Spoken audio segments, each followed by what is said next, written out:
Mm. Abatazi Kigali, aha ni munsi ya Beka yo mu mujyi no kwa Makuza, hepfo y'urusengero rw'inkuru nziza. Nuko haba hameze hasa, hepfo y'ayo mazu mureba hepfo, ukomeje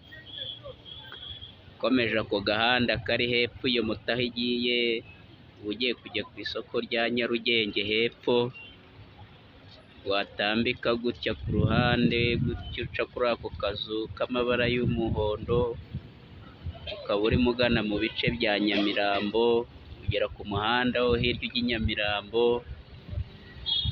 Tuzajya tubatembereza Kigali gake gake gake gake gutyo. Izi zimanuka zirimo zirava kuri Beka zimanuka, izitambika zijya mu bice bya Nyamirambo, izikomeza hepfo zijya ku isoko rya Nyarugenge.